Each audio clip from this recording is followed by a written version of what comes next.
Hello friends, good evening, all of you. I think we are into the second session now, and I hope you have seen the previous recording, the live session which I conducted yesterday, and it was a very good session in terms of the quality of questions, because those were all previous year questions which you have to do, and if you are going to enter into the exam with confidence, then these are the things which you have to first do. How many students have joined as of now? I can see around 10 to 15 students who have already joined.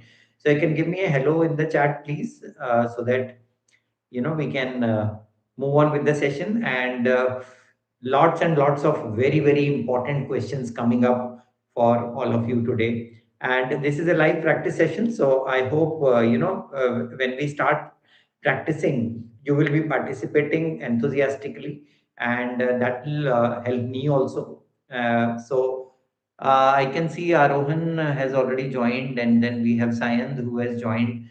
So others, they can also write a hello in the chat, um, so that we can move on and pick up the link of this live stream and send it to your friends on your WhatsApp groups also, so that they can also join in and we can have a good competitive session. Okay. So let's begin with the first question for the day. And this particular question, which I am going to take up, is very important. And you must have seen in the previous session that I started with the chapter on coordinate geometry. The first five chapters, the one on number systems, the one on polynomials, the one on linear equations in two variables, then the quadratic equations and the arithmetic progressions. All those very important 3 mark, 4 mark, 5 mark questions, have been completed in that particular session. And in this session, I am going to take up right from coordinate geometry to all the remaining chapters which are there in your syllabus. Okay. So a big hello to all those who have joined in, and let's get on with the session. So the first question coming up, this is CBSE Class 10th Mathematics session, especially for all those students who are going to appear in the board exam very shortly. So we have very less time, and we need to make sure that we make each and every moment count from here. Right. So live practice session, this is session 2. Session 1 has already been done, and these are the most important questions for the board exam 2026. So let's move on, friends, and we will have the first question coming up here. So you can just read the question first and gather a little bit of overview of what you have to do in the question. Now, this question is a 3 mark question, and very easy if you know the basics of the chapter. Otherwise, the see, that is what is most important, the concept clarity, right? So let's see the question. The center of a circle has this coordinates. So we are talking about a circle, right? So I'll draw a circle here. Here we have a circle, and the center, this point, say P, it has coordinates 2a, comma a minus 7.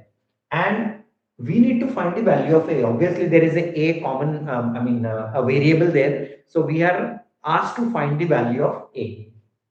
If the circle passes through the point this. Now, there is a point through which the circle passes. So where should I mark that point? I can mark it anywhere. So let's mark it here. This is the point, through which the circle passes. Let's call it A. And this point A is given as 11 minus 9. Okay. And has a diameter 10 root 2 units. So the circle has a diameter which is 10 root 2. So if I draw a diameter passing through A, obviously it will pass through the center of the circle. So I'll have to draw it like this, right? Now this is the diameter, and the length of this diameter is 10 root 2 units. Now, what are we asked to do? We are asked to find small a. Now, see, interpretation of the question is really important, and I hope all of you have interpreted the question correctly now. As I can see, one more student joining in. Hello, good evening. Let's start the session, and we have the first question here already. So you can start. Okay. So we are given that the diameter is 10 root 2 units. Now, does it help me in this figure? Because the coordinates of P are this 2a and a minus 7, and the coordinates of a are known. So I am concerned about the radius, not the diameter. So what will happen to the radius? Radius will be half of diameter, which is 5 root 2 units, right? And all I have to do is to apply the distance formula. So come on, your turn now. Apply the distance formula and let me know in the chat. Is it working for you? Come on, your turn now. Apply the distance formula quickly. This point P is 2a, a minus 7, and point A is 11 minus 9 as it's already written there. So you need to quickly apply the distance formula. So let's see who gives the correct answer first. I'll give you 30 seconds for this.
Okay, so I'm studying in class 10th. Oh, okay.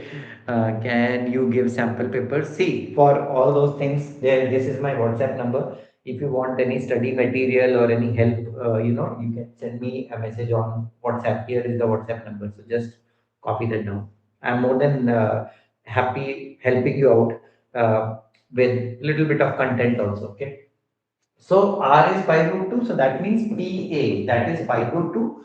Just apply distance formula, square root of x2 minus x1. So 2a minus 11 whole square plus y2 a minus 7 minus y1. So plus 9 whole square is equal to 5 root 2. Now this is the equation. So I'll just cancel the square root and square here so that there is no scary square roots in the answer. I call them scary square roots. Okay. So we have 4a square minus 2 into 2 into 11 is 44a plus 121. I open this square and then a plus 2 whole square. So a square plus 4a plus 4. A plus 2 whole square is equal to, this is 5 square 25 into 2 15, right? So we have a quadratic equation 5a square and then minus 44a plus 4a is minus 40a followed by 121 plus 4 is 125 minus 50 is 75. So plus 75 equal to 0. So I think we can cancel a common factor 5 throughout, giving you a square minus 8a plus 15 equal to 0. And from there we will get the values of what? The variable a. But last three steps, okay, is it okay? Okay. See, you need to do it yourself because it is not my exam. So you need to participate well and give me the answers. So all those who are attending the session, please participate and give me the answers. Okay. So here we can factorize this as a minus 3 and a minus 5, giving you two answers, a equal to 3 and a equal to 5.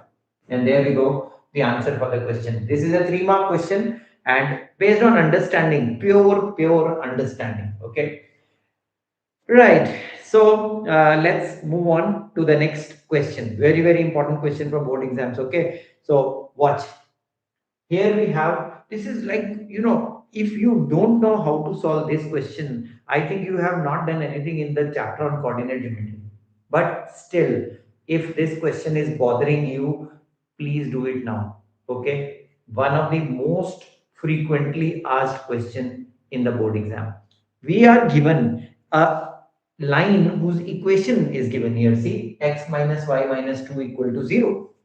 And you should know a linear equation in two variables is actually a straight line, right? So he's talking about that line. In what ratio does the line, that is why he's calling it a line, divide the line segment joining this and this. So let me draw a very schematic diagram for you so that you can understand what is going on in the question here. So this point is A 3 minus 1 and it joins another point, say B 8 9, right? And there is a line. I don't know where the line is intersecting this line AB, but I will draw it like a rough figure. Okay, so let me draw a line like this, and this line has the equation x minus y minus 2 equal to 0. The equation is known. It is intersecting AB at some point, and that point is to be labeled as, say, P, and having coordinates x comma y. I don't know what are the coordinates of that point where this line intersects AB. Now, the question is, in what ratio does this line intersect AB? So for that, I know that point of intersection is xy. I have to assume the ratio, and that ratio you must be knowing by now that the ratio is always k ratio 1. So you will write like this in the solution. Let x minus y minus 2 equal to 0 intersect AB at P x comma y and divide AB in the ratio k ratio 1. Now this is the important statement of assumption which you will be writing initially. And now once you know that it is k ratio 1, you can actually find x and y, right? By using section formula. So apply section formula, and I'm sure when you apply section formula, you will have the values of x and y. So by section formula, we will have x equal to, see, x equal to k times 8, that is 8k, plus 1 times minus 1, that is minus 1, over k plus 1. And similarly, y is equal to k times 9, that is 9k. And then we have, oh, I made a mistake and nobody pointed out, right? So where is the mistake? When I find x, I will have to use the x coordinates. So 1 times 3, and this part becomes plus 3. And then the y coordinate k times 9 and 1 times minus 1, which is minus 1, and then k plus 1. Now, having got the values of x and y, what you have to do? You have to put these points, that is x, y, this point, in the equation of the line. Why? Because the point xy is satisfying the line also. So xy satisfies this. That means these two coordinates which we have, you can actually put them in the equation of the line. And that's what I'm going to do now.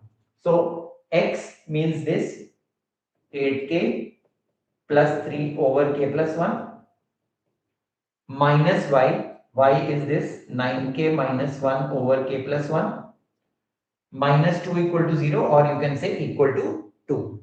And once you solve this, you will get the value of k. Now at least do it now and let me know what is the value of k in the chat quickly. Somebody has told, oh, nice, nice, nice, Arohan, and then Achiever. Oh, I don't know the actual name, but I'll call you Achiever only. And I wish you will always be an Achiever. Okay, so 2 ratio 3, most of you are getting. We don't want to find x and y because he has just asked what is the ratio. Okay, so once we are asked what is the ratio, forget about x and y. We don't want x and y. So just multiply this equation by k plus 1 because we have the denominator k plus 1 here. So what will happen to the equation? 8k plus 3 and then minus 9k plus 1 will be equal to 2 times k plus 1, that is 2k plus 2. So this is minus k plus 4 equals 2k plus 2. So 3k equal to 2, giving you k equal to 2 by 3, or the required ratio is 2 ratio 3. So you can check, friends. Very, very common question and very important for board exams. Okay. So see, nobody can guarantee what comes in the exam, but what is important has to be given more stress on. Okay. Any doubts, anyone in this question? Because you will remember me, these two sessions which I have done, one yesterday and one I'm doing today, that covers nearly every important aspect of the board exam. So don't even, think about leaving a single question which I'm doing on the board here. Right. Let's move on. If you have done it, you can click a screenshot if you want to, because this is how you need to solve it in the board exam. Fine, friends. Let's move on. Here we have the trigonometry chapter. So see, three, four questions of every chapter. That will make your day. Okay. So let's have trigonometry chapters.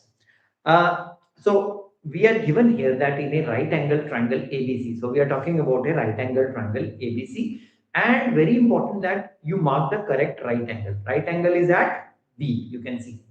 Okay. The ratio of AB to AC is 1 by root 2. 1 ratio root 2. And we need to find the value of 2 tan A over 1 plus tan square A. Okay. Now question, why it is scary? Because this is not like a traditional looking question where you are given sine theta is this, find the value of this. That is all traditional. This is non-traditional. And obviously the examiner is going to test you with some non-traditional questions also. So if you can work it out, let's make the figure here. In a right angle triangle ABC, right angle at B. So here we have a right angle triangle. This is a right angle triangle. ABC right angle at B. So A, B, C. AC becomes the hypotenuse. And next up, the ratio of AB to AC. AB to AC. AB upon AC is given as 1 upon root 2. Now, this is what is given in the question, right? Now, the first thing is to identify what is AB upon AC in terms of trigonometry. Okay. So many answers. Already students are attempting, and I'm so glad that, even if 15 people are attending, I have 15 motivated students here. Okay. I don't want to have a crowd of 100 students creating panic in the live session. 15 motivated students are more than enough. Okay. So AB upon AC, AB is the perpendicular, right? Now we are talking about A. See, the angle which he wants us to take is A, and that is the important thing here. Okay. Now, if I am taking this angle, then I should know that AB is the base. This is the important part, and this is where most of the students are going to falter in this. They will mark the wrong base, wrong perpendicular, and land up losing marks there. So AB is the base, and AC obviously is the hypotenuse. So we are talking about base upon hypotenuse, and base upon hypotenuse is actually the cos. So cos A is 1 by root 2. Now this is what he meant by giving you the indirect version of the question and not mentioning that cos A is 1 by root 2. Okay, got it? This is important. Okay. Now, if cos A is 1 by root 2, now you can do it in two different ways. One is the simplest way where nobody will deduct marks. And second is the longer way, which most of the students are going to do even after this. The Pythagoras theorem is the longer way. But do you know cos A equal to 1 by root 2 is a standard value? And if you know that it is a standard value, job done. What will be A? A is 45 degree, because cos 45 degree is 1 by root 2. Got it? Now this is like, so You can call it a short method, but I am sure that nobody is going to deduct marks for this. Okay, so tan A is also the same. Okay, nice. Let's see. So if A is 45, then tan A becomes tan 45, and tan 45 the value is 1. So he is asking us to find the value of 2 tan A over 1 plus tan square A. You just have to put the values 2 times 1 over 1 plus 1 square, which gives you 2 upon 2, that is 1. So the answer is 1. Now, see, if somebody else is solving on the board now, you will see and say, oh, this question was so easy. But if the question comes in the exam and you have to think each and everything, then it becomes little tricky. And that's where smartness is. You should not feel that the question is difficult. So if at the first look of the question you say to your brain, this question is difficult, obviously it will be difficult, right? Because the brain is not going to process it in a positive manner. So trying is more important. Okay, so let's move on to the next question now. Your doubts are also welcome. So if you are watching this and you have some doubts, you can put it in the chat. Okay. So I'll try to take those doubts also somehow. Okay. Right. One of the very important identities which normally the examiners target. You can't escape identities. Okay. Identity, obviously, one or even two identities will be there in the final exam. Okay. So there are some identities which are like, the basic identities. You see the identity and you know what to do. Okay, there are some identities which you have to try. Now this is one of those identities which you don't have to try, you should know what to do. Okay, now if you do the correct step, you will solve this identity maybe in 4 steps. But if you start converting into sine and cos and doing all sorts of experiment with this identity, that will take around 1.5 pages, and you will end up spending too much of time on the question, and that's what we don't want, spending too much time. Okay, so let's see what will be the left hand side and what has to be done exactly to get the answer for the question. See, this same identity can come in terms of secant and tan also. Okay, so there are two questions actually. I have given you one question here in terms of cot and cosecant, but you can have a question, the same question in terms of secant and tan. Remember that, okay? In both ways, you have to use the reverse identity. This numerator 1 will be converted to cosecant and cot. And if it is a question of secant and tan, then the numerator 1 here will be converted to secant and tan identity. Okay. So the left hand side, which is this, actually reduces to cot A plus cosecant A minus, now I'm using a bracket because 1 is cosecant square minus cot square. So I have to use a bracket. Now this is the first mistake which the students do. They don't use the bracket, and so the sign becomes wrong, and you get across, in the first step itself. Okay. So write it as cosecant square A minus cot square A. And then you have the same denominator. Don't touch the denominator till the end. Okay. This is the beauty of this identity. You don't have to simplify the denominator. Got it? Next step is applying a square minus b square. See, rest of the things are not going to change. Cot A plus cosecant A minus a square minus b square, a plus b, a minus b, right? And then in the denominator, you have the same thing. So I am writing it all over again. That is why, so much of timing is being consumed. Now you can see this part, cot plus cosec, and here also you have cot plus cosec. So what will I do? I will take that cot plus cosec out as a common factor. So you can write cot plus cosec or cosec plus cot, whatever. So cosec plus cot And what am I left with in the bracket? Here 1 minus this factor. So the sign changes, minus cosec A plus cot A. And that's it. My job is done. Once I get these factors, the denominator has the factor which is identical to the second factor here. See, they are exactly the same. We can obviously shuffle the terms, right? So 1 minus cosec plus cot, 1 minus cosec plus cot. It is the same factor which cancels out completely, giving you cosec plus cot as the remaining part. And cosec plus cot, we all know cosecant is 1 by sine and cot is cos by sine.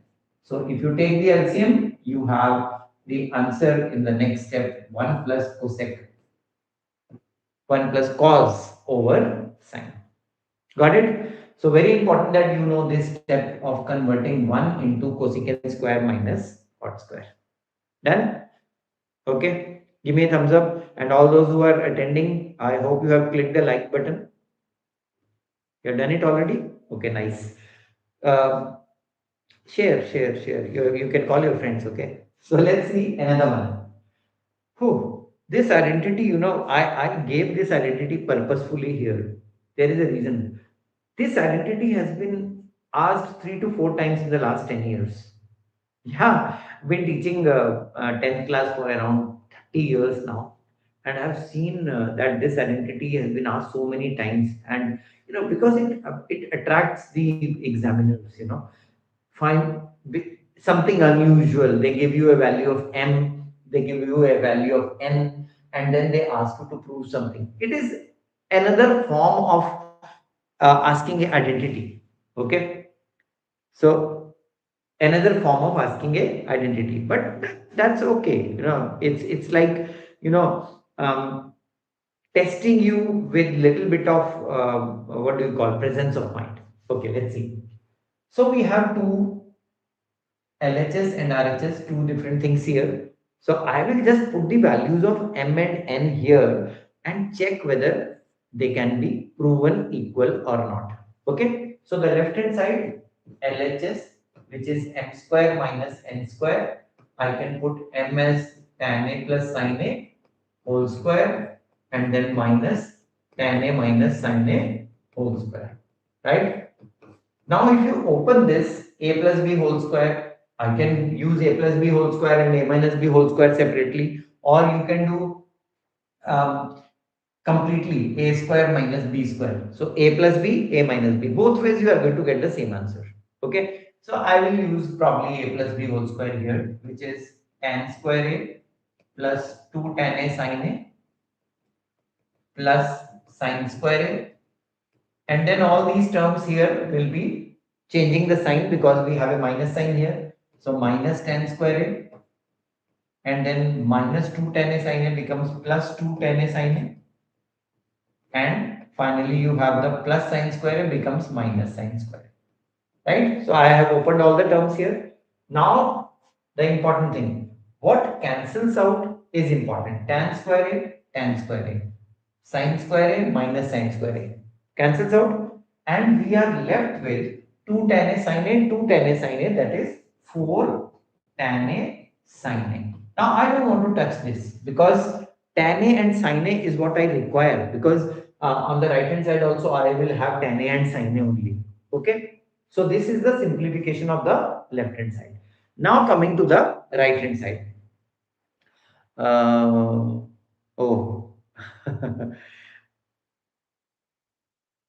Oh, some chats are going on there. Let's not get into it. Okay, RHS, the right hand side.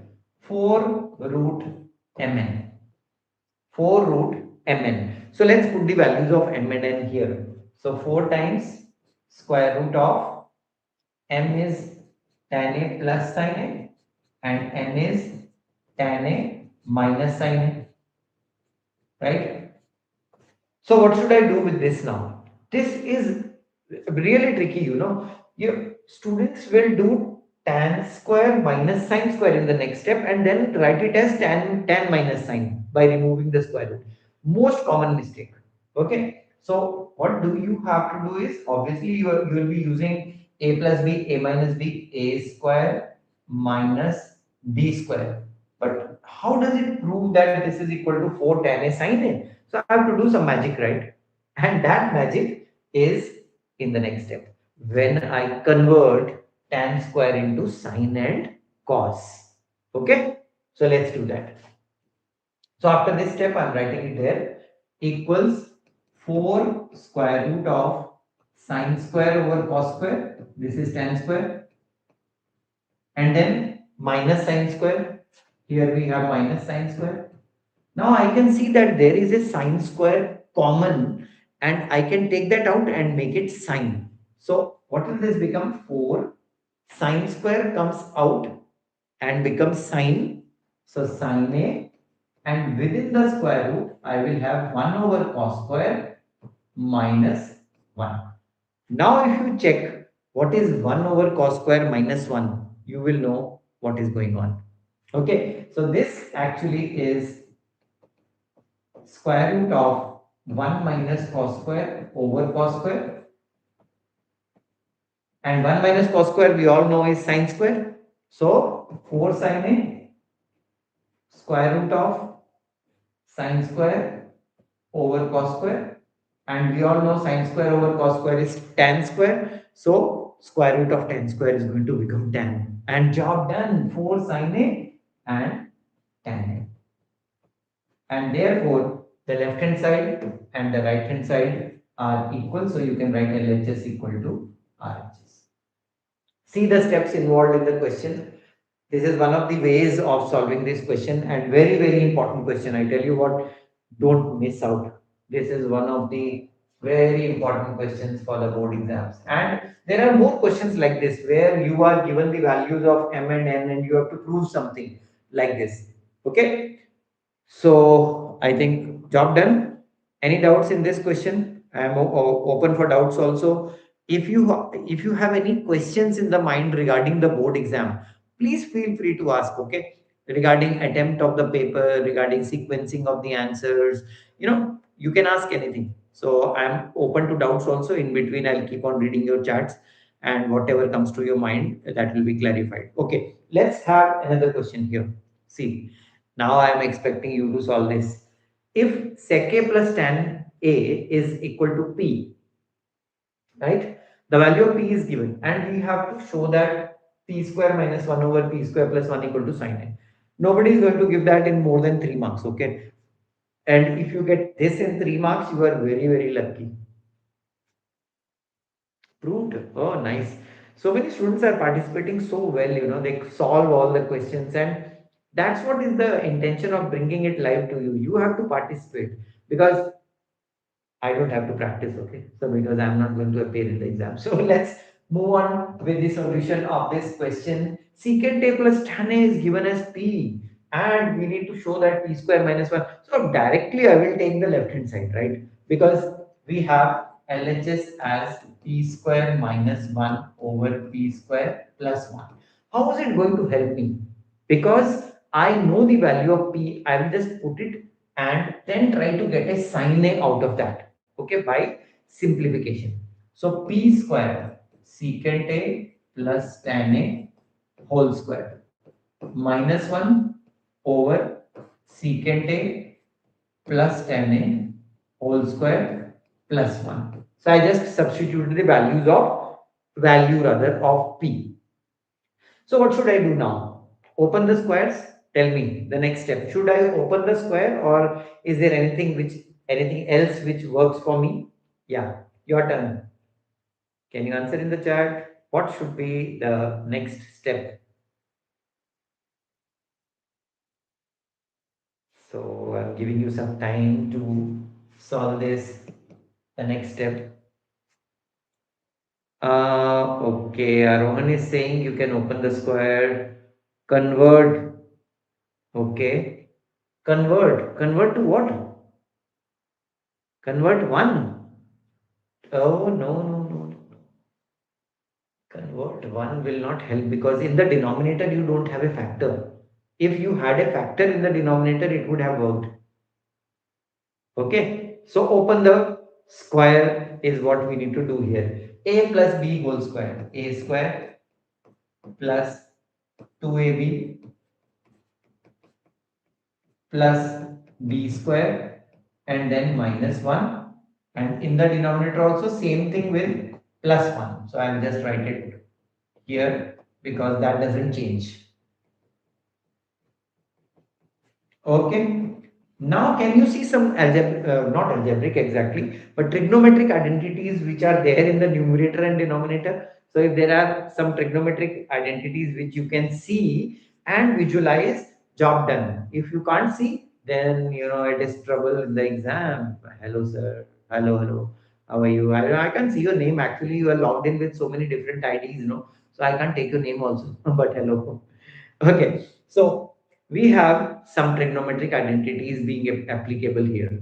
And what are those trigonometric identities? Can you see the numerator carefully? Here, okay, I'll encircle what I want to highlight, but don't encircle it in the exam. Okay, this is just for your reference. Okay, so we have a secant square A here, right? And a minus one here. So I have to spot the identity. If you say tan square minus one is the identity, job done. Done and dusted. Okay. So secant square minus 1 is actually tan square. So I'll write it here for you. I can spot a secant square minus 1, which is a tan square. In the denominator, I have these two together. See, tan square plus 1 or 1 plus tan square. So 1 plus tan square is secant square. Now, if you can spot these two identities and use them here, nearly job done. Let's see. Secant square minus 1 is tan square, right? And there is another tan square here. So 2 tan square. So should I write this first or that first? Doesn't matter. 2 tan square and plus 2 sec a tan a. Right? In the denominator, 1 plus tan square is secant square, and secant square plus secant square, 2 secant square, and plus 2 secant a tan a. Okay. And now watch the magic. Is there any factor which is common in the numerator?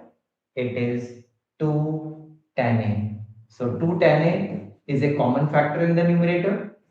In the denominator, 2 secant A.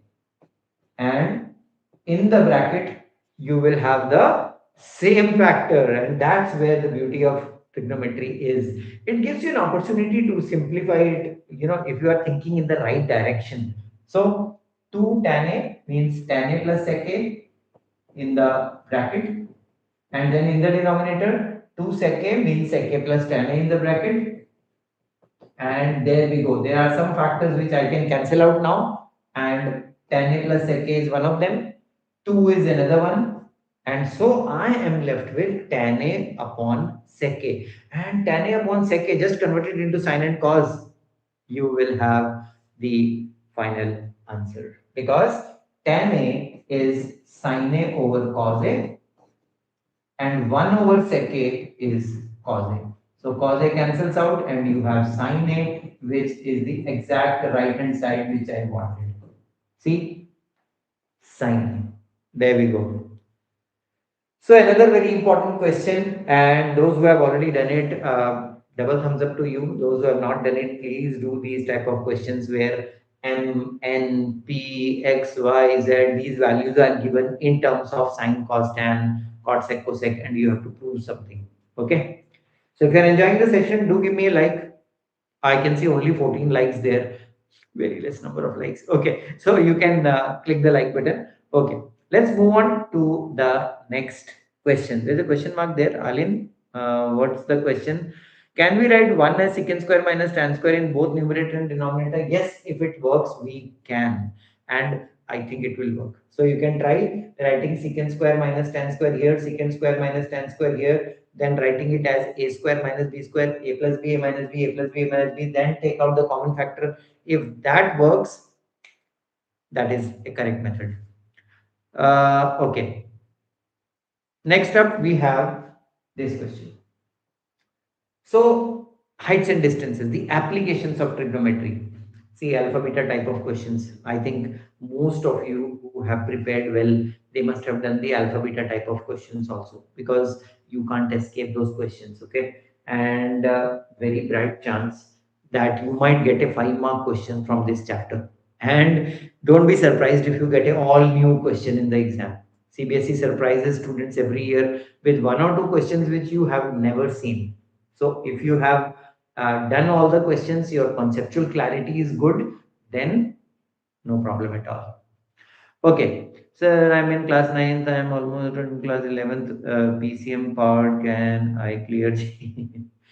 See, even if you go to the best of the educationists, no, nobody can guarantee whether you will clear some exam or not, especially the competitive exams in India. You know, JEE. It is not only your preparation, it is others' preparation also which matters in these exams. So don't worry about whether you will be able to qualify or not. Just do your best, give your best. There are so many factors which decide success. Okay, so let's start this question. A man in a boat rowing away from a lighthouse 100-meter high. So there is a lighthouse 100-meter high, right? Let's say this is the lighthouse and this is the river in which he is rowing the boat. This is 100 meters high. The lighthouse is labeled as AB. Takes 2 minutes to change the angle of elevation of the top of lighthouse from 60 degree to 30 degree. So when he is very close to the lighthouse, say at point P, he is having an elevation of 60 degree, and after 2 minutes, see, it is given 2 minutes, the elevation changes to 30 degree like this, 30 degree, and say this point is Q. Now what is important is, and where the students commit mistake here is, and that is a funny mistake actually, you will also laugh at it. Okay, these 2 minutes, no, students write that PQ is 2. I don't know how the distance can be in minutes. Don't do that mistake. Okay, it's a blunder, not a mistake. PQ is not 2. The time taken to travel the distance from P to Q, that is 2 minutes. Okay, don't do that mistake, please. Okay, so I don't know how much is this distance. So I want to find this distance x. And obviously, if I have to find x, I have to find this distance y as well. Now, the one more important thing. See, if the question comes in a 5 mark, which is very unlikely for this question, um, if you don't write what you have drawn in sentences, like let AB be the height of the lighthouse, which is 100 meters, let P be the initial position of the boat, which makes an angle 60 degree elevation, and then let Q be the final position of the boat, which makes an angle 30 degree. Let the distance traveled in 2 minutes is equal to PQ, which is X meters. Let BP is equal to Y meters. You have to write all those things, okay? So don't assume that the teacher knows it, the examiner knows it, the examiner knows everything, but you are not going to get marks for what examiner knows. You are going to get marks for what you have written there. So when you draw the figure, don't forget to write the let part. Let AB is equal to 100 meters be the height of lighthouse, like that. You have to write English sentences, okay? And you will be given marks for diagram only when you have written those things. So I am not writing it here, but that's a warning. Don't leave it. Okay. Next, let's first take triangle ABP. So you can see ABP. Tan 60, 100 upon y, tan 60 degree, 100 upon y. Tan 60 is root 3, 100 upon y.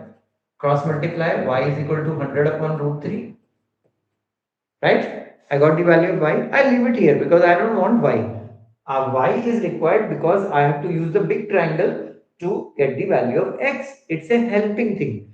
And now I will use the other triangle, ABQ. So in triangle ABQ, tan 30 this time, perpendicular is the same, 100, base is the complete thing, that is x plus y. Now tan 30 is 1 by root 3 is equal to 100 upon x plus y. Y is 100 upon root 3. So x plus 100 upon root 3. Now if you cross multiply, x plus 100 upon root 3 will be equal to 100 root 3. Got it? And then you have the value of x in the next step. The value of x will be 100 root 3 minus, if you rationalize this, you get 100 root 3 upon 3. 100 root 3 upon 3. Right? So 100 root 3 is a common factor, which gives you 1 minus 1 by 3, 2 by 3. So 2 by 3 into 100 root 3 is 200 root 3 by 5. See how I did that smartly? You also have to develop that smartness. 100 root 3 is a common factor. You have 1 minus 1 by 3 left out. 1 minus 1 by 3 is 2 by 3. And 2 by 3 times 100 root 3 is 200 root 3. Got it? Now this is the distance traveled by the boat in 2 minutes. So he's asking us to find the speed of boat in meters per minute. Obviously, when the time is in minutes, the speed has to be in meters per minute only. So what is the next thing to be done? I don't have space here, so I'm writing it here. Therefore, speed of boat is equal to distance upon time. That is, distance is this x upon time is 2 minutes. X is 200 root 3 upon 3, and you have a 2 in the denominator, so the 2 cancels this 100 times, and 100 root 3 upon 3 will be your speed, and you can actually write it as 100 times 1.732 upon 3, which makes it 173.2 upon 3, and that will give you 3 5s are 15, 23 means 3 7s are 21, point 22 means 3 7s are 21, 3 meter per minute. That is the answer for the question. 57.73 meters per minute. Sir, if the value of, okay, 100 root 3, okay, I think you left it here, Alin. So if time permits, you have to put the value of root 3 also and get the answer in decimals. What are the other doubts coming in? Sir, if the value of root 3 is not given in the question, then can we leave it our answer in root? Okay, this is a very good question actually, and I faced this question so many times. See, normally CBSE will not leave anything vague for you. So if at all that situation happens that root 3 value is not given in the question, so what is the best thing you can do is you can leave it as this answer 100 root 3 upon 3 and leave 4 or 5 lines, okay, under that, leave it blank. But if you have time left at the end of the exam, come back, put the value of root 3 and then solve it. Okay, so that is the best possible thing you can do in case you are not given the value of root 3. Job done? Next question. Oh, this question of the aeroplane flying horizontally. So as soon as you see this question, the figure has to strike your mind immediately. Okay, now there's no way students will get it right if they have not done this before. It is going to be a challenge doing it directly in the board exam. So let's see. The AOE of the aeroplane from a point on the ground is 60 degrees. So there is an aeroplane at this point, say P, and this is the ground level. So there is a point here, A, the point of observation, and this angle is 60 degrees. Now the aeroplane is flying horizontally, and it is at a constant height means obviously it has to be horizontal only, right? So after a flight of 30 seconds, the aeroplane reaches this point, say Q. Okay, this point Q, and now the vertical height at P and at Q, this is same. So let's say this is point B, this is point C. The vertical height, the constant height is 3600 root 3, which is given. So this is 3600 root 3 meters. This is also 3600 root 3 meters. Okay, both are 3600 root 3. Now another, from the same point, now the elevation is 30 degree. This is 30 degree. So we are asked to find the speed of the plane. See, I have taken both the questions in which speed is involved, and that is why the question is important, because in very few questions the speed comes in. Okay, especially in the heights and distances chapter, you have so many questions in linear equations in two variables, and then quadratic equations where speeds are involved. This is another chapter where speeds are involved. Sir, I think my calculation is pretty weak. How can I improve it? Okay. So, see, yeah, for that, I'll tell you a trick. Okay. But I can't do it here. So, this is my WhatsApp number. Just jot it down. And whenever you are free, just ping me with that thing. I'll tell you the long term solution. Okay. So, you got to practice some basic things when your calculations are weak.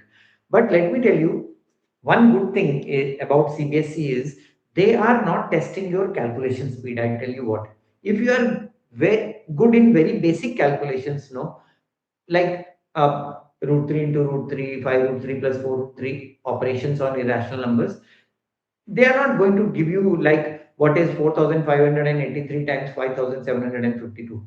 Nobody is going to ask you those type of calculations. They are not testing you for calculations, they are testing you for concepts.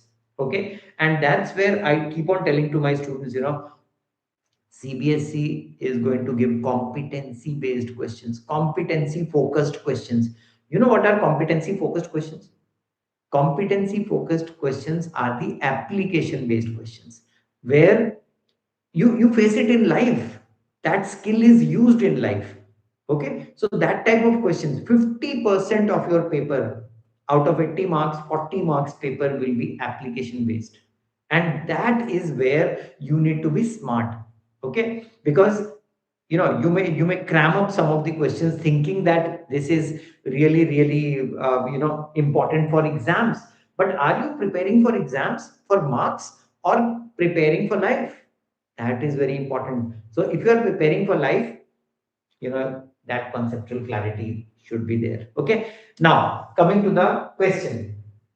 So we need to find the speed of the plane, and we are given that travel this distance PQ, it takes 30 seconds. So if I am able to find PQ, that is x, job done, because distance upon time will give me my answer. So PQX is actually equal to BC. So this is also X, and we have to assume AB as Y. So let's quickly do it now. So in triangle PBA, I'll be using tan 60, perpendicular upon base. Perpendicular is 3600 root 3 upon base is Y. And then I'll be using in triangle QCA.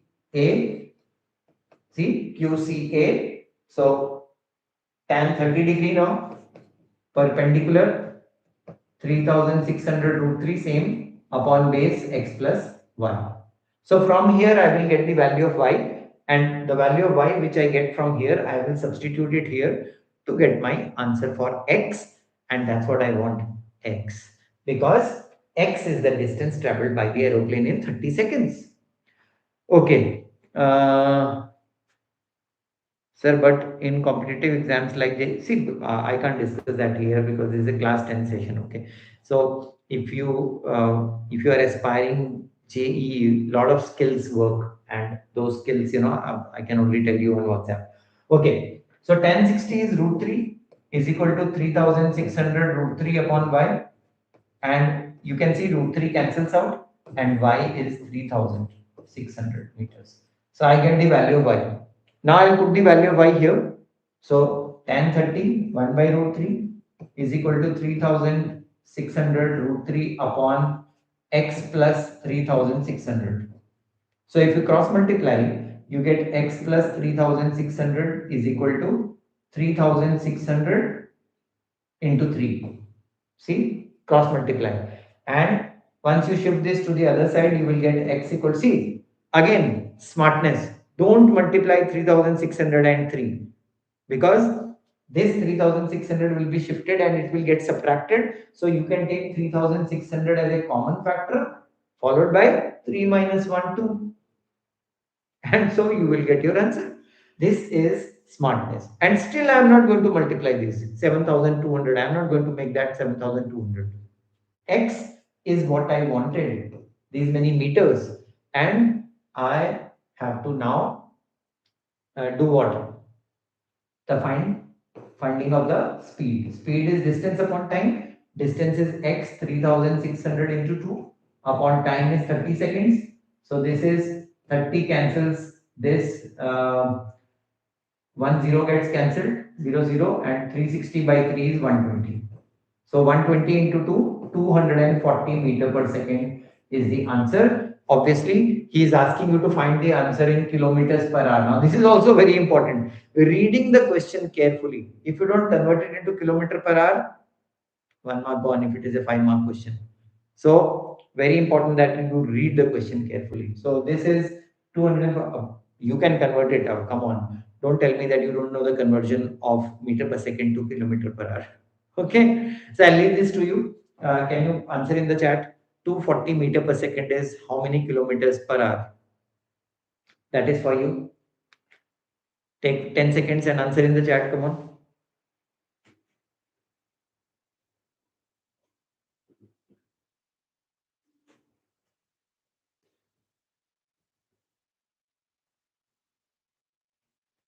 Into 18 by 5? Okay. So many students are telling me into 18 by 5. You need to tell me the answer. Come on. I already know the conversion. You tell me the answer.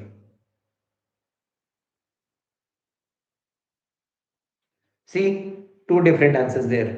See, you can read the chat. R1 has a different answer, Alin has a different answer. What happened here? Check. I think both of you need to check now.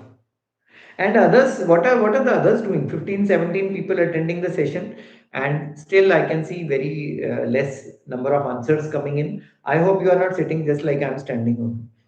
Don't sit like this. Maths is never done like this. Okay. So if you watch somebody doing the questions, you won't get marks. Okay, so 864 is what is the answer, I think. Yes. So 864 kilometers per hour is the final answer for the question. So very, very important question of this chapter on heights and distance. Okay, let's take one question in which we have alpha and beta. Oh, I tell you what, as soon as you see alpha beta in the question and you don't see those angles of 30 degree, 45 degree, 60 degree, students are like, what? This question is so difficult. And I tell you what, I enjoy these questions because hardly any calculations involved. Where are the calculations if there are no numbers? You have to use tan alpha, you have to use tan beta only and get the answer in terms of tan alpha and tan beta only. Right? Okay. So let's quickly do it now. The angle of elevation of the top of a tower as observed from a point on the ground is alpha, and on moving p meters towards the tower. So this is the tower, this is the ground, this is the angle alpha, and from A he moves to point B, and now the elevation becomes beta. This is beta, right? So P meters towards the tower. So this is P meters, right? Prove that the height of tower is this. Okay, so I don't want to do anything else. Obviously, I have to write whatever is being assumed. Okay, that is important. So this is PQ, and we have to assume BQ as y and h as the height of the tower. So we need to prove that h is P tan alpha tan beta over tan beta minus tan alpha. One of the easiest questions, I tell you. Don't get scared, okay? There are so many questions in different books which will have alpha and beta in them. Don't leave them. Do everything, okay? So use the two triangles again. See, I'm not writing everything because I've done it two times. So tan beta is perpendicular upon base. Check in this triangle, h upon y. and tan alpha is h upon p plus y, the complete base, right? Now, what I don't want in this is y, because in the question he is asking us to prove that the height of tower, that is h, is this. So I want h, I want p, I want tan alpha, I want tan beta, but I don't want y. So I have to eliminate y, and for that I will use y from here. Y is h upon tan beta, and just put this value here. You will have your final answer in 3 steps. So tan alpha equals h upon p plus, so we have a p plus h upon tan beta, right? Little bit of simplification is involved, okay? So don't get scared, carry on doing it, okay? So you have to do cross multiplication, that will give you h equal to, here is this h, tan alpha times p plus h upon tan beta, right? Just open the brackets and forget about what you have to prove. That will come by itself, okay? So h equal to p tan alpha, right? And then plus h tan alpha upon tan beta. H tan alpha upon tan beta. So what should I do now to find h? I have to find h, right? So I have to group the terms containing h. So h times 1 minus tan alpha over tan beta is equal to p tan alpha. And once you take the LCM, you get tan beta minus tan alpha upon tan beta. And in the denominator, you have p tan alpha. And so this fraction goes to the other side and gives you exactly what you want. P tan alpha, tan beta upon tan beta minus tan alpha. Check. Is this the thing which was required in the question? See how you proceed. And still you have some things missing here. Remember, you have to write the let. How did you draw this figure is important. You have to write what represents what in this question. If you don't write that, there is definite that you will lose 1 mark. Okay? So don't lose 1 mark just by assuming that the teacher knows it. Okay? Sir, isn't it 8.64? Oh my god, have you seen a plane moving at 8 kilometers per hour? You know, we walk at 6 kilometers per hour. So obviously it is not 8.64, it is 864 only. So your conversion factor was wrong. 240 was to be multiplied by 18 by 5 to convert it to kilometer an hour. Okay. So see, these are common sense things, you know. Speed of aeroplane, an aeroplane moving for 30 seconds. Just think where will it go after 30 seconds. Okay, let's move on to the next question. I'm not going to do this question, okay? I've just written it here to show the diagram of the question. Okay, then we'll move on to the next question. Why I'm doing this is a very frequently asked questions, FAQ. Frequently asked question in the board exam. A man standing on the deck of a ship. Always remember, this question is from NCRT and so many times it is asked in the exam. Don't uh, bother yourself in the exam, okay? When you read this question, you should be like, oh, I can do it with closed eyes. So what is the exact figure of the question? I'm not going to solve it again. I'm saying this. A man standing on the deck of a ship which is 10 meters above the water level. So this is the water level. Okay. So man is on the deck of ship here. This is 10 meters above the water level. The man is at point P. So PQ is the height at which height of the deck you can say. Observe the AOE of the top of a hill as 60 degrees. So there is a hill.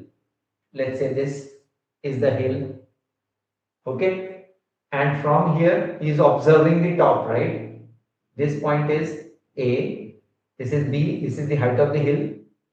So let's call this height of the hill as h, right? From here is observing A, so I have to draw a horizontal line to represent the angle of elevation.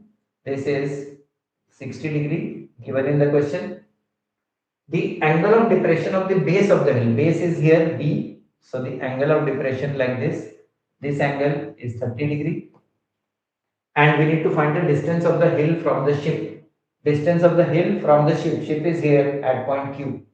So he is asking us to find this distance x and the height of the hill h. So for solving this, let's assume that this is C.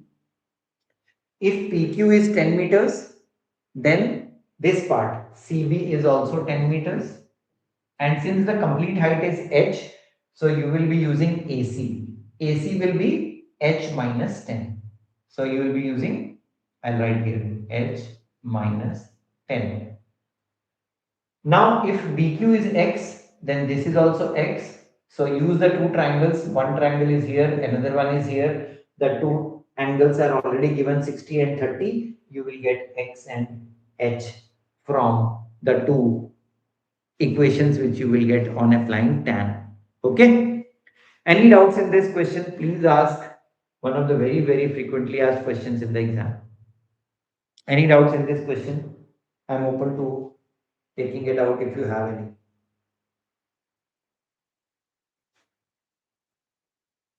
No problem? Okay. Give me a thumbs up, and all those who have not clicked the like button, please click the like button.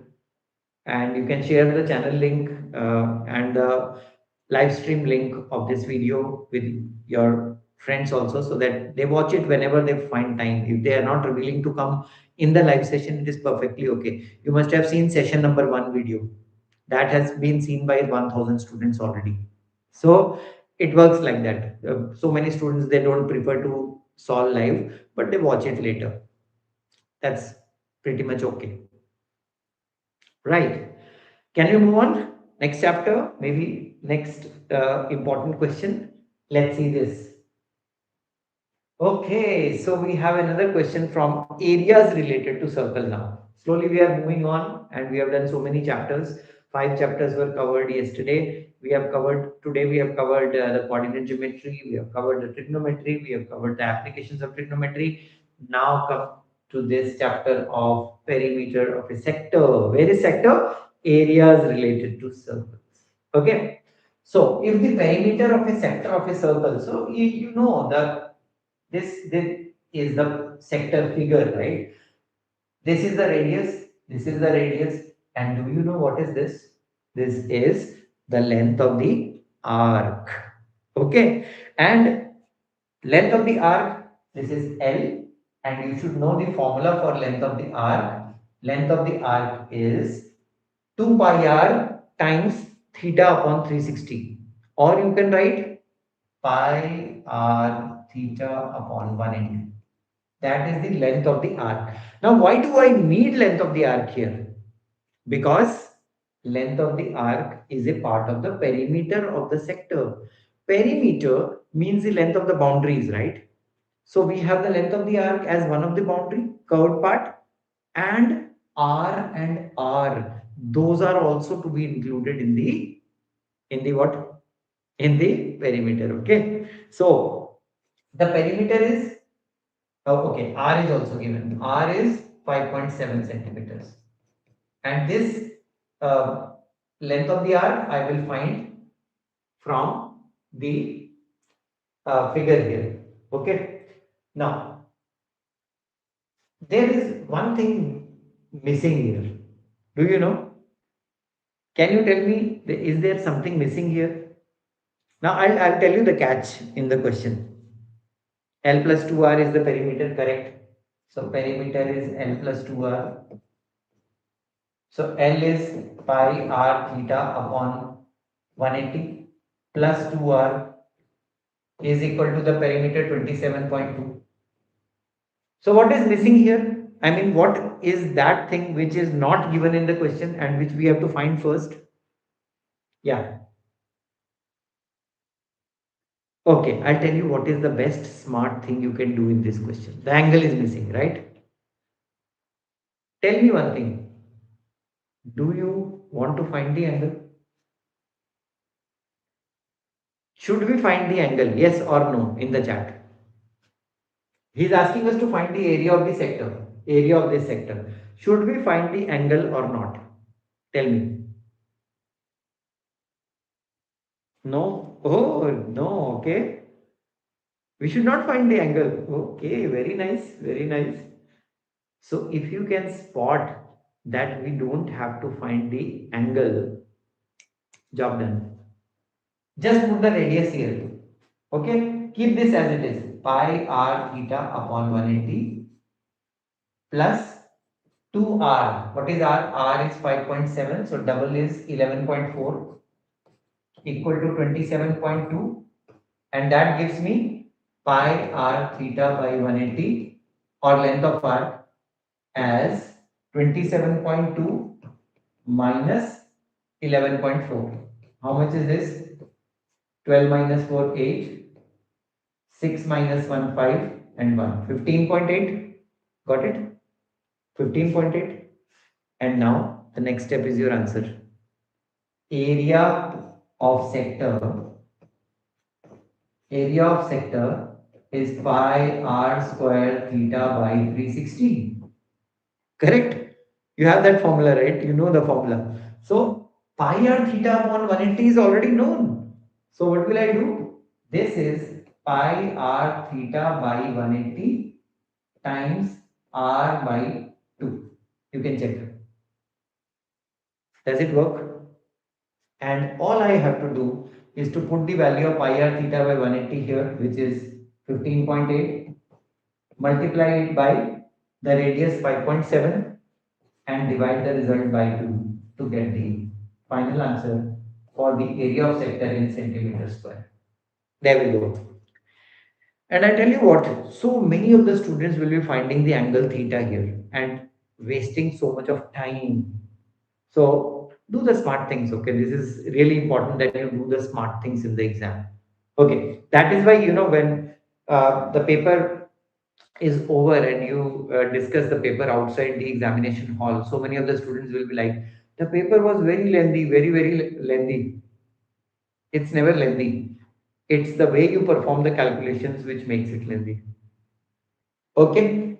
So 2 cancels this 7.9 times and 7.9 into 5.7. I think you can do that and get the answer. Maybe it should be somewhere around 40, 42, maybe 45, around that centimeter square, the final answer. Okay. So perimeter of sector, very important part of the preparation. Let's have the next one. Oh, NCRT question. And this question, so many students fumble in this question. There's a design given in the middle of a square, and the square is having a side of 8 centimeters, and we need to find the area of this shaded part. Do you know how to do this? Anyone? You know how to do this?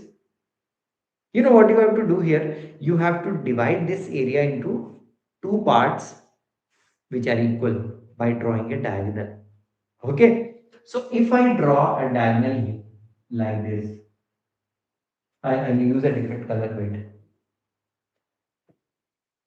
So I'm drawing a diagonal like this. So what happens to the design? The design is divided into two parts and the two parts are identical. So if I can find the area of one part, I just have to double it to get the answer for area of the design, right?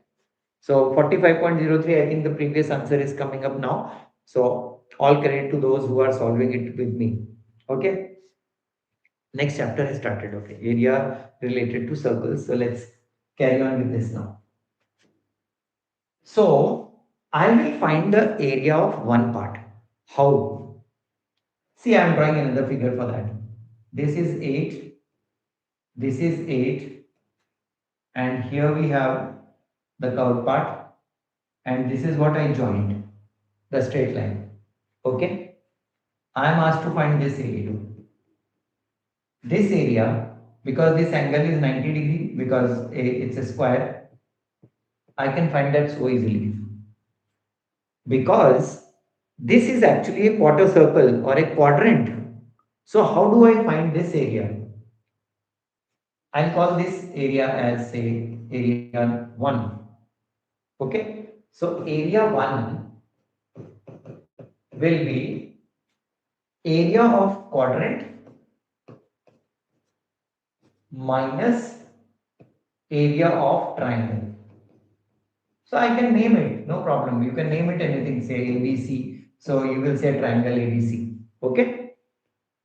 Quadrant is pi r square by 4. 1 quarter of a circle. Minus the triangle is a right angle triangle. So half into base into height. Right. Now the radius of the circle or the quadrant is 8 itself. So you can put 8 here.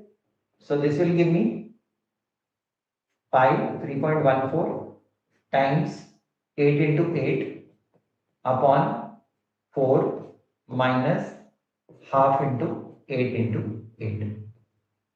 Whatever I get here, this will be the area of this part. And if I double that, I will get the final answer for the question, right? So all you have to do is simplify this. Now again, coming back to the calculations.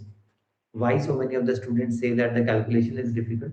Because they will solve this separately, solve this separately. Can you take a 8 into 8 common from here? And even a upon 2 also common here. Still you will get it. See, if I cancel this 2 times and this 1.57 times. See this part is same. So this is practically 8 into 8 upon 2, which is a common factor. And then 1.57 minus 1, 0.57. See, and now 2 cancels this 4 times, giving you 32 into 0.57 as the area of this part, the first region. So the required area of the shaded region will be double of the area of region 1, which is double of this number 32 into 0.57. So this is practically 64 into 0.57, which is, so I have to do 64 into 57, right? 7 to the 28, 8 2 carry, 7 is the 42, 52, 62, 64, 4 6 carry, 30, 36, 3648. So 36.48. What? It is in centimeter. Centimeter square is the answer for the question. 36.48 centimeter square. So many answers there, and I hope this works. Very, very common question, and I'll give you an extension of the question. You may be asked to find the area of four such figures. See, if the same figure is like you have a square divided into four parts, and then every part has like this, like this.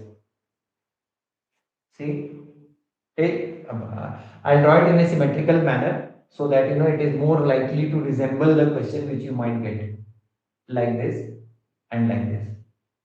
Now you may be asked to find the area of this design. So now you know what to do in this question. You will be finding one area like this and then multiplying it by 8, because you will have 8 different parts in that. Okay. So it's a generalization. So once you know a basic trick, the generalization works. Okay. Give me a thumbs up if you are with me, and you are coming to know about the complexities of what exactly you have to practice. Give me a thumbs up in the chat. Okay. Let's see how many thumbs ups I get. Okay, so we have some thumbs ups coming in. I can see some silent spectators window shopping. This is called window shopping. They don't do anything but they watch. So thank you for watching at least, and I hope you will share the link with your classmates also. Tomorrow they can watch session one and session two both. Okay, and once they see all both the sessions clubbed together, most of the important parts are covered in the two sessions. Okay, so thank you for those thumbs ups. Let's go on and do another question here. Another very, very important question for board exams. You know, these are like, why do I call them important? Because it requires little bit of creative thinking. How do I find this area? There are so many semicircles here. There are so many segments here. There is a right angle triangle which we have here. So how do we do it? Now, to calculate the area of the shaded region, we have some semicircles here. Okay. So there is a, it will be written in the question. Okay. You don't worry about this not looking like a semicircle. It is a semicircle. Okay. So with AB as diameter, we have drawn a semicircle. With AC as diameter, we have drawn another semicircle.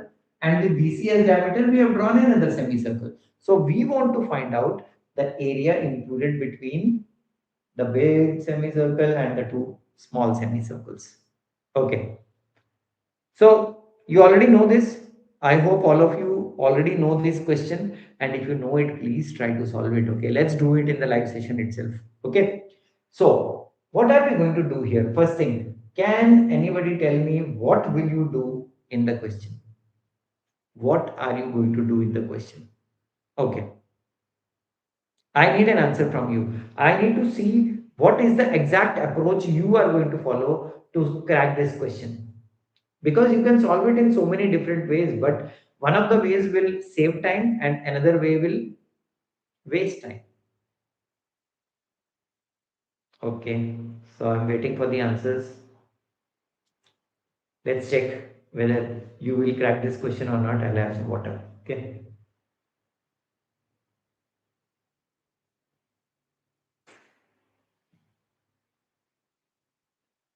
Yeah. No answers till now? Oh my god. Is the stream lagging or your brain is not giving you the right signal? So let's see what we can do to find this area. Okay, one thing is for sure. You have to use the Pythagoras theorem in triangle ABC to get BC, right? Because AB and AC they form a right angle here. So we can apply Pythagoras to get the value of BC, and pretty easy. That is the basic most Pythagorean triple 3, 4, 5. So this BC is actually 5. So I'll write it for you here. This is 5. Okay. So I know the diameter of the big semicircle. I know the diameter of the semicircle on the right. I know the diameter of the semicircle on top. So what am I going to do next? Can I come to session 2 without fully listening session? You already are in the session 2 without seeing session 1. That's okay. You can see it later because that was on the first 5 chapters and this is on the remaining chapters. So you can obviously watch it anytime, but do it before the exam, okay? See, I have not got any answers. Area of sector minus area of triangle. Sector minus triangle. Where is sector? Hmm. I beg to differ. I'm sorry, Arohan. Who else? Anybody else who can help me out with this question? Come on. It's not that difficult. Okay. So let's do one thing. I'll tell you the easiest way out, okay? Let's find the area. I'll divide this complete figure into 3 parts. Okay. One, area of this semicircle. Two, area of this semicircle. Okay. Two things. But if I add them, I will get this area here, this one, and this one also, which I don't want. So I have to subtract this area, right? The dotted area. How do you find the dotted area? Area of the semicircle with diameter BC minus area of the triangle. Got it or not now? Okay. So I'll write it for you here because it's an important question. So I have to do it for you. So area of this semicircle with AB as diameter is, I'll use a different color. Wait. Yeah. Pi. What is the radius? 1.5 because the diameter is 3, right? So pi 1.5 square upon 2. This is the area of the semicircle here with the sector. Okay. Plus Now I will add 5. This has diameter 4, so radius 2. 2 square upon 2. I want to subtract these two sectors, not sectors, segments, these two segments from this area. I'll get my answer. Now for finding the dotted part, this part, what will I do? What will I subtract? I will subtract area of semicircle, that means pi. What is the radius? 2.5 whole square upon 2 minus the triangle half into base into pi. Now you can check, this is the required area. Required area. So what did I do? I took the complete semicircle here and the complete semicircle here, but that area is not what I want. I don't want this dotted part. So how do I find the dotted part and subtract it from this area? This is big semicircle minus the triangle. Now, this is the important thing. Yes, it is the difficult part, as somebody is writing there in the comments, but very important question also. Okay, so now the calculation part comes in. So this part is really easy to cancel this. So this is 6, right? So I have to do this part now. For this part, pi by 2 is a common factor, which gives me 1.5 square plus 2 square minus 2.5 square. See, this is 1, 2, 3 terms, and then minus minus plus, and this is 6, right? So I am simplifying the calculations for you. This is pi by 2 times, now how much is this? 2.25 plus 4 minus 6.25, right? And to your surprise, you will have a 0 in there. Check. You will have a 0. 1.5 square, 2.25, 2 square, 4. So the value comes out to be 6.25. And when I subtract 6.25, I am getting a 0. And therefore the answer for the question is 6 centimeter square. Who told me that this is difficult? Is it difficult? Interpretation of the question is important. And this is what the examiners are testing you for in the board exam. Okay, friends? So let's move on to the next question. Here we have another question with a given figure, and this time you spotted it correctly. Surface area and volume. So there is a rolling pin, also called belan in Hindi. This is the shape. You have a big, a thick cylinder with two small cylinders of equal diameter fixed on either side. You roll. That's called a rolling pin in English.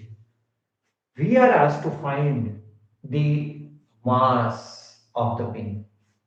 And the first thing you have to understand here is you can't find mass directly. What you have to do is you have to first find the volume, because the formula for density is mass by volume, right? So if you have to find the mass, you will have to multiply the volume by the density. Now obviously this density will not be a problem for you, because he says 1 centimeter cube of wood has 0.5 gram mass. The mass of 1 centimeter cube wood is actually the density of the wood. So this part, density, is already given to you in the question as 0.5. Okay. So what you need to do is you have to find the volume, which you will multiply by 0.5 and get the mass in grams. So your answer will be in grams, because here you have been given that it is grams. Okay. So very important that you realize that the question is not difficult. It is the interpretation of the question and then convincing yourself that this calculation is not tough. I'll show you why. So let's find the volume here. Now for finding the volume, we have two different cylinders here, right? One cylinder is this one, and this is identical. And then one is in the middle. So what should I do now? Let's find the radius and height of the small one and the radius and height of the big one. I need both of them, right, to find the volumes. See, this is 40 and this cylinder is horizontal. So if I make it vertical, this 40 becomes the height. So 40 centimeter is the height of the big cylinder. Where is the diameter of this cylinder? See, 20. So the radius is 10. So I have to find out all the dimensions first, only then I can find the volume, right? Now, for the small one, see the diameter is 10. So radius is 5. And how about this height? Entire thing, the complete length of the rolling pin is given to you as 60. So out of 60, 40 is this, and then 10 and 10. So this actually is 10 centimeters. So you have all the dimensions from the figure itself now. Job done. All you have to do is to add the volumes and get the volume of the rolling pin. Okay. So what will be the volume of the rolling pin?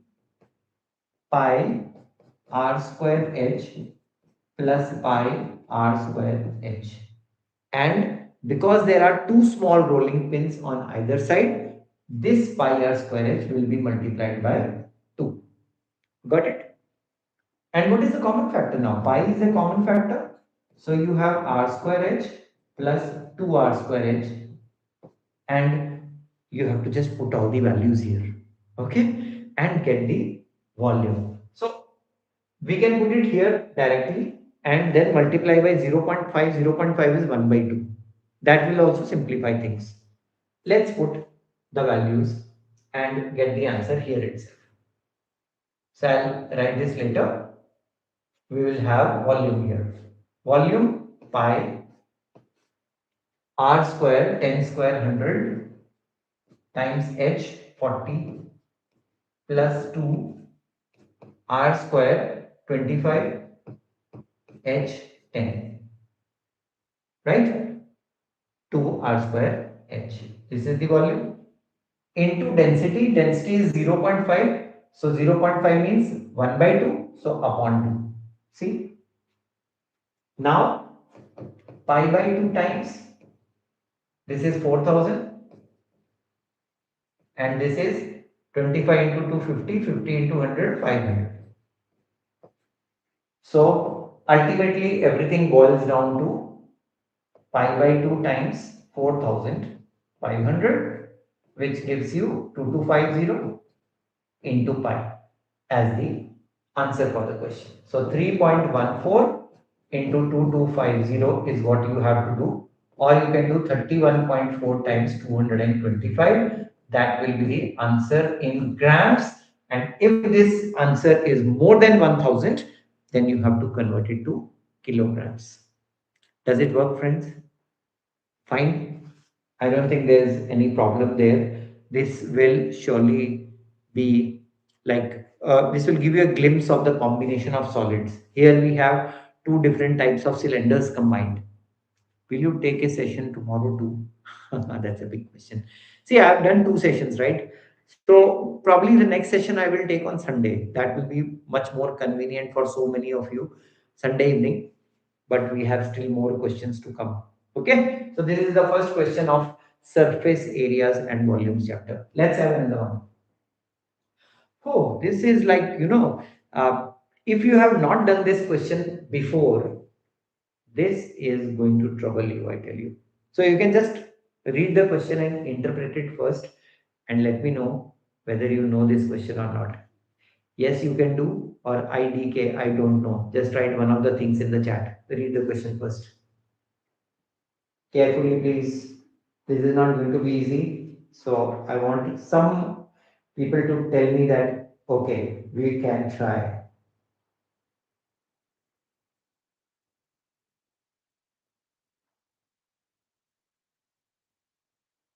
Interpretation is really important. So once you interpret the question correctly, more often than not, you will get the correct answer.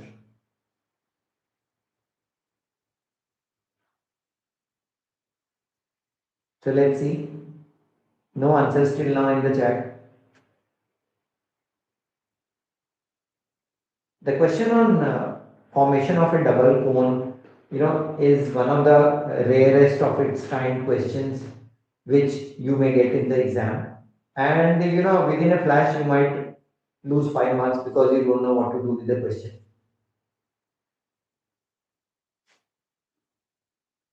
Okay, so let's see this question and interpret it properly now. So the figure is not even properly due to lighting. Oh, light, no problem. So I'll draw it for you. Okay. A right triangle whose sides containing the right angle are 15 and 20. So this is 15 and right angle. This is right angle and this is 20. Okay. Just forget this. Okay. And this right angle triangle is made to revolve about its hypotenuse. Watch. This is the hypotenuse. So what are we doing? We are revolving it about the, now revolution is three-dimensional. We are not rotating. Okay? We are revolving. Revolving means three-dimensional. So just forget this. Look at this and the question itself. Okay?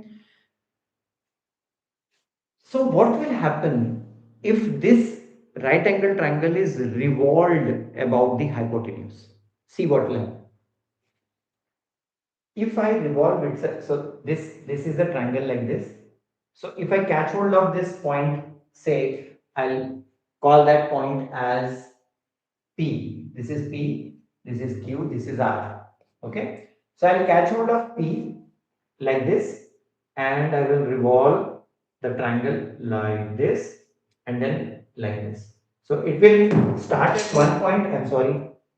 See, this is what happens when you do three-dimensional things in two-dimensional objects. Okay, so you can have a good laugh at it. Okay, so point P, what are we going to do? I'll show you here itself so that I hold it tightly this time. So we have this is the hypotenuse. We have the point P here. So this triangle, which is two-dimensional, is being revolved. So it will come like this in front, go down, and then from the back side it will come back like this. Okay, so what solid is being formed is important. Okay, like the values are not there. Okay, so the solid which will be formed will be like this. See, the P will come here like this, and then let's call this as say P dash. Okay, just get rid of the extra annotations. Yeah, and then it is going to revolve like this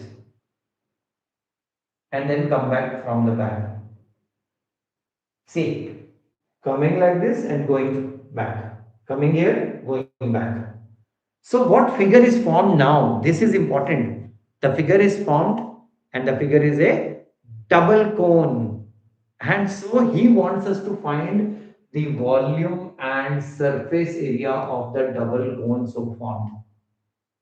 And one cone is from this side like this and the other cone is from this side like this. So two different cones, and this double cone question is again one of the important questions because normally students don't do these questions in the practice sessions in the usual classroom teaching. Nobody is taking up these questions. Okay, so I'll tell you what to do with this now. So let's assume that if I join this P to P dash, we have a point O here. Let's call it as O. Okay. So the first thing I am going to do is to take triangle POQ. Okay. And the triangle RPQ. RPQ. Triangle RPQ. Now the important thing is we know 15, we know 20, and this is 90-degree angle. So we know what is QR also, right? So I'm telling you a hint, okay? I'm telling you what to do in the question so that you can attempt it even afterwards when we are done with the session. So QR will be QR square will be 15 square plus 20 square. That is 400 plus 225, 625. That means QR is 25. So we already know what is QR. We know what is PQ, we know what is PR. So I am taking up the triangle on the left, that is POQ, and the complete triangle RPQ. And do you know these two are similar? Yes, they are similar because AA rule holds good. You have a 90-degree angle in the big triangle, you have a 90-degree angle here, right? 90, 90. And this angle, angle Q, is a common angle in the two triangles. Similarity will be used in this, and that is why, you know, 8 out of 10 students will say that this is a difficult question.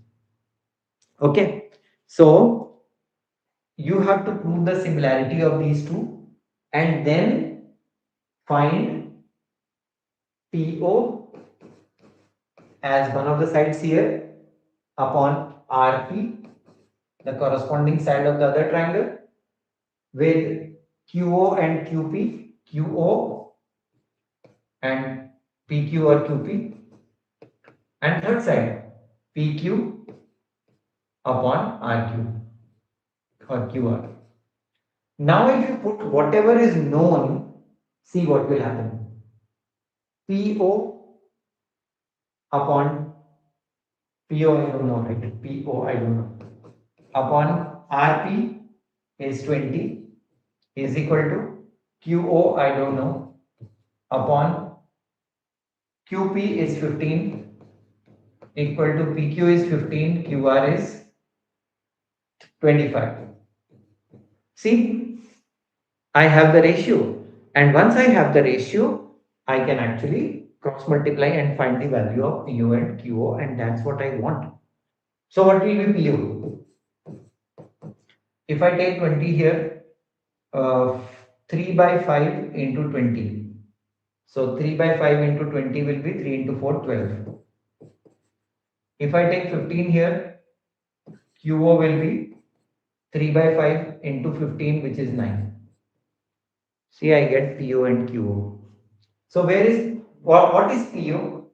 PO is the common radius of the two cones. This is the common radius of the two cones. This is R. And what is QO? QO is 9. So if this is 9, 9 is actually the height of the cone on the left. And what about RO? RO will be 25 minus 9, which is 16 centimeters. This will be 16. So now I know everything. The height, the common radius, the slant height, the slant height. What else I want? I have all the dimensions. And after this, now this is like the technical part, and rest is the calculation part. So what is this? This is capital L, the slant height of this cone. What is this? Capital H, the height of this cone. What is this? This is the radius of the cone, which is already here, 12 centimeter. On the left, this is small l, the slant height of this cone. What is this? The height of the cone, small h, and then the radius is the common radius, 12. So you have all the dimensions, so you can find the volume by adding the two volumes, and you can find the surface area by adding the curved surface areas. Remember this also. You know, when he's asking you to find the surface area of the double cone, the surface area of this double cone is when you add the curved surface areas of the two cones. Okay. Another important question. Okay. Now these are the questions which you might not have done. So just click a pick and do it later on. And half, more than 60% of the question is already done. You just have to put the values in the volume and surface area formulas to get the final answer for the question. Okay. Give me a thumbs up if you have understood this, and you will be able to attempt this in the exam if it comes as a 5-mark question. Who knows, you know, after the exam, you might be saying, oh, we did this question in the live session.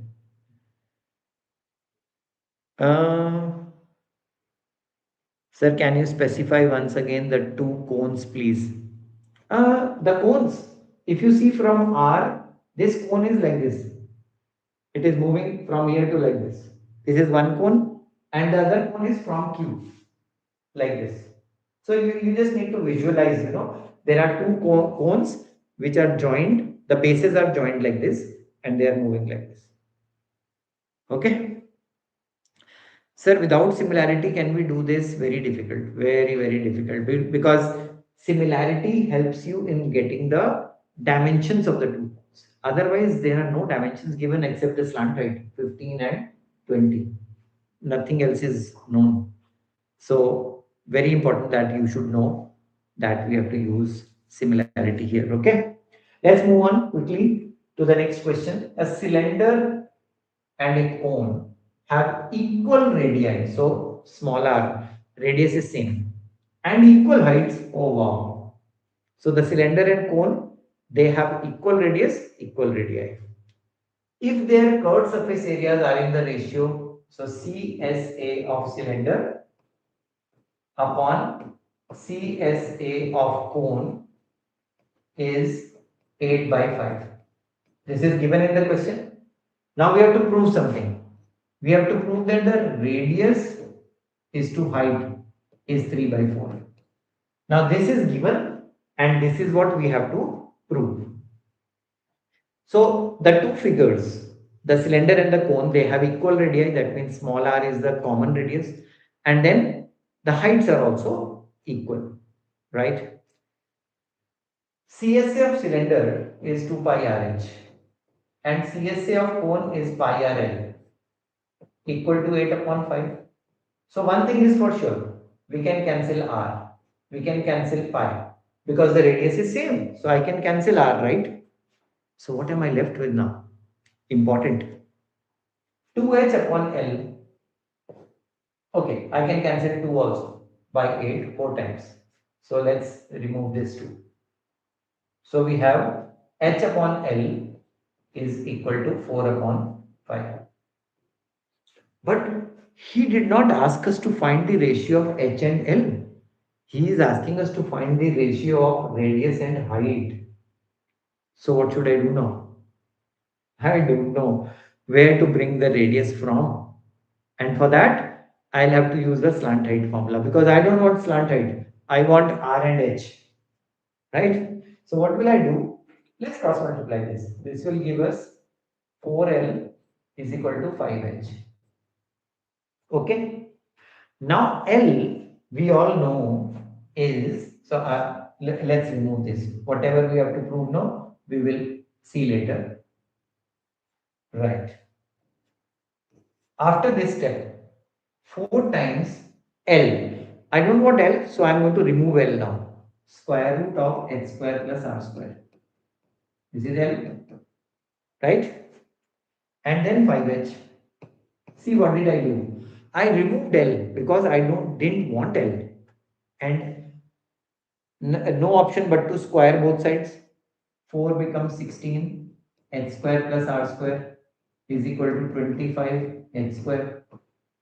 So 16 h square plus 16 r square is equal to 25 h square. 16 r square is equal to 9 h square.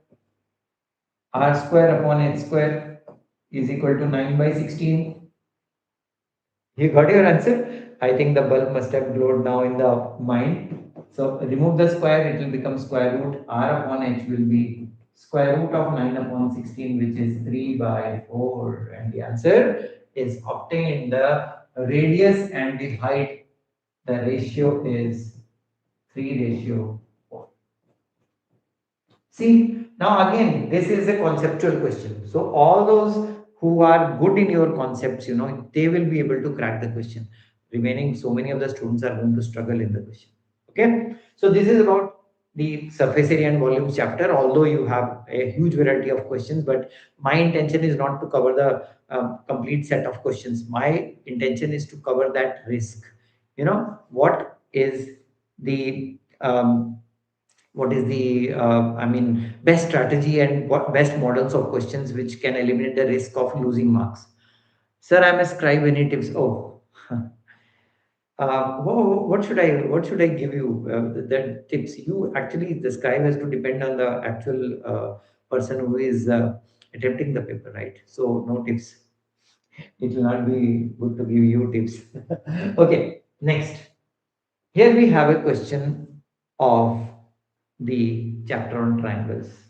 So we are left with only three chapters: triangles, circles, and statistics. You know why I left them for the last?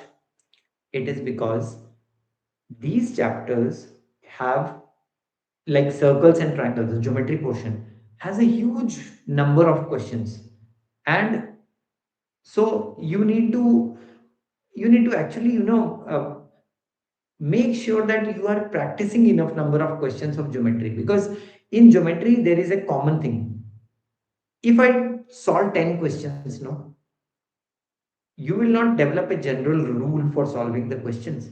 The 11th question is going to require different skill set. So for geometry portion, it is advised that you have to keep on practicing. So I can only tell you some important questions which you have to do. Okay, and probably in my session on Sunday, I will take up questions of geometry and questions of the statistics portion also. So I'll just show you what are the important things. You can click a screenshot, because we are going to solve this and along with so many different questions on Sunday also. Okay. This is a very common question of geometry which is frequently asked. If AD and PM are medians of triangle ABC and PQR, so there is a triangle ABC like this, PQR like this. Let's call it with the name they have given. And we have AD is the median, so M is the D is the midpoint, AD is the median, and PM is the median, PM is the median, M is the midpoint of QR.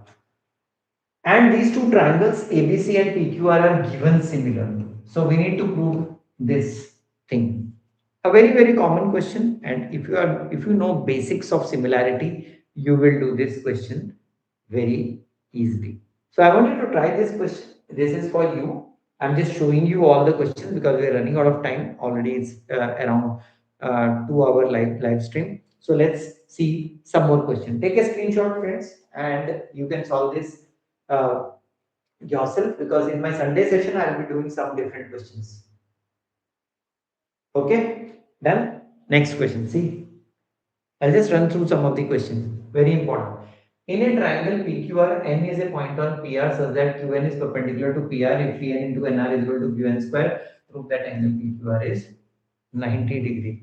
So there is a triangle PQR. I don't know how to draw triangle PQR, but yeah, because I have to prove that angle PQR is 90 degrees, so I will draw it as a right angle triangle only. See, kind of right angle triangle here, this one, but I'll not mark it because I have to prove that it is 90 degrees. So this is Q, this is P, this is R.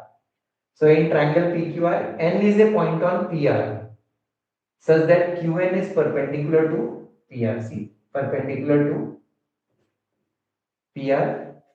And in this figure, he gives us, in the given part, he writes Pn into Nr is equal to Qn square. This is what is the given, that is the two sides are proportional and we have to prove that this angle is 90 degree. So obviously you have to use similarity, and using this you have to prove the similarity of what triangles, that you have to decide now. There are three triangles. One is on the left, one is on the right, and one is in the big one. I have to take the big one. Why? Because the angle which I have to prove as 90 degree is in the big triangle. Okay. So either the left triangle and the big one, or the right triangle and the big one, depends on which sides are given here as proportional. Okay. So that is a hint for you, right? So you can take a screenshot again. This is one of the questions which I feel is important for the board exams. Right. Here's another one. Oh, EL equal to 2BL. As soon as I see this EL equal to 2BL, I know what is this question and what is the nature of the solution. Again, a very important question. I tell you, if you search the last 10 years question papers, no, you will find this question coming 3 to 4 times. EL equal to 2BL. Okay, so I'll just give you a glimpse of what this question is. Through the midpoint M of the side CD of a parallelogram ABCD. So there is a parallelogram ABCD like this. Okay, through the midpoint M of the side CD of a parallelogram. Okay, so I don't know how to name this. I'll name it randomly. A, B, C, D. This is a parallelogram. Midpoint M of side CD. Say here we have the point M. This is the midpoint. So these two are equal. The line BM is drawn intersecting AC. So AC, and the line BM is drawn intersecting AC at L. So this point is L. This point is L. Okay. And AD produced at E. So I have to further produce this and take it till it reaches AD produced. Right? And this point is E. Now this is the figure of the question.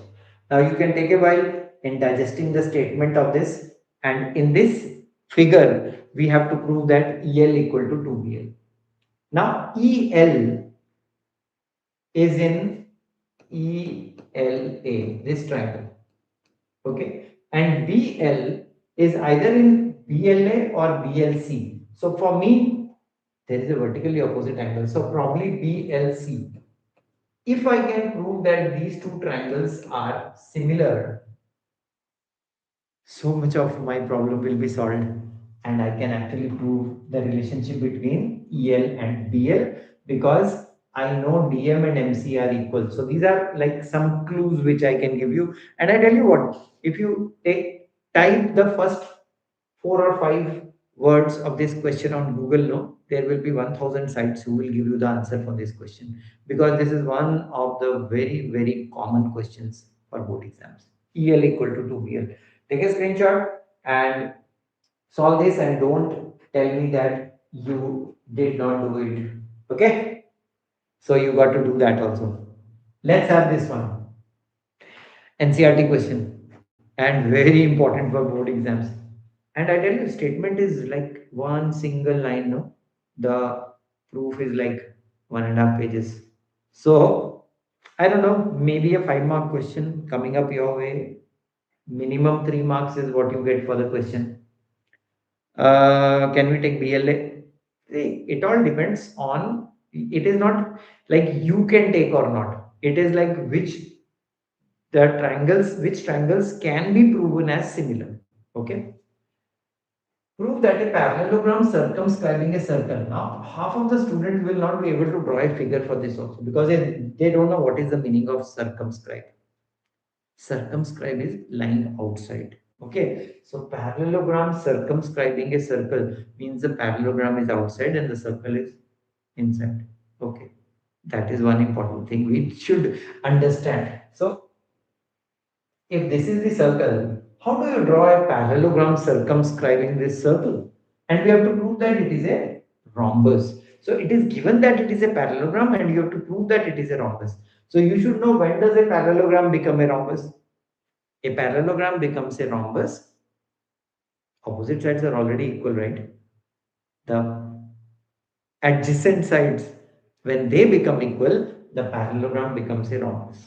So I can draw a figure 1, maybe 2, and then 3, and then 4, like this. It's kind of, because I've drawn it freehand, so I may differ. So ABCD, this is a parallelogram, and you have to prove that it is a rhombus, and these are the points of contact P, Q, R, S. So using the tangent properties, you are asked to prove that AD and DC, AD and DC are equal. If you prove this, then your job is done, because in a parallelogram, if the adjacent sides become equal, then it becomes a rhombus. Okay, so again, very, very important question for board exams. I'll just run through 2 more questions of circles which you have to do, then we'll conclude. This is NCRT question. Prove that the opposite sides of a quadrilateral circumscribing a circle. See, I'm taking questions which are particular. Like here we have a quadrilateral circumscribing a circle. So we have this circle, and there is a quadrilateral which is circumscribing this. I can draw it anyway.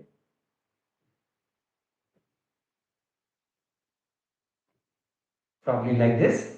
ABCD is a quadrilateral which is circumscribing this circle with center O. Okay. Subtends supplementary angles at the center.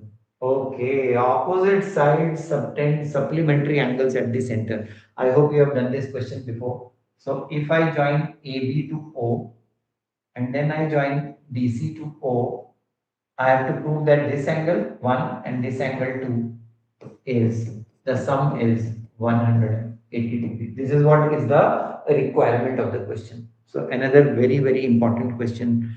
Don't leave all these questions, okay? So I'm just running through the geometry part because um, we have so many things to do in the Sunday session also. Let's have another question. Look at this. AB is a chord. So if you can't see this, I'll draw it for you here. See, this is a circle and we have a chord AB here and this is a tangent. Okay, so this is T, this is A, this is B, and here we have the diameter. So passing through the center O, this is C, and we have joined BC. This is the figure. We have to prove that this angle BAT here is equal to this angle ACB. One of the easy questions, and this might be a 2-mark question maybe, or if you get it as a 3-mark question, then I think you are lucky enough. Okay, so click a screenshot and try this question also. When we meet in the next session, we will try and discuss all these questions also, right? So I think we have the statistics portion, which I don't want to take up in this session. So probably 2-hour session, and I've completed everything except the geometry portion and the statistics that will be taken up in the Sunday session now. Okay. So too late in the night, and I thank all of you who are here for the last 2 hours practicing all these important questions with me. Please see the first session recording. Okay, on the channel we have the complete first session, that is a 1 hour 50-minute session, 2 hours today, 3 hour 50 minutes, nearly 4 hours of recordings. You can watch and feel comfortable with all these chapters, and Sunday is going to be a really good day. I will have a quiz. I'll give you a lot of multiple choice questions, okay, and we will have a good quiz. So bring in all your friends, okay. Sunday, what time you want me to be there? Probably in the evening, right? Evening works the best for all of us. So maybe 4 p.m., the time which we kept in the first session, that will be fine. So Sunday quiz, very important, okay. To join 4 p.m. India time, 4 p.m. India time. There are some students from Dubai who have joined this session. It will be 2:30 p.m. for you. So we will have a very good quiz of multiple choice questions along with some questions of geometry and statistics on Sunday. So friends, please share the channel link, please share the video link with all your classmates so that they can also join and we can have a very good quiz coming Sunday. Okay, so already so many thank yous have come up there. So I think you must be tired now. So either have a cup of coffee and start preparing, sit overnight, because next 2 3 days are going to decide what you are going to do in your final exam.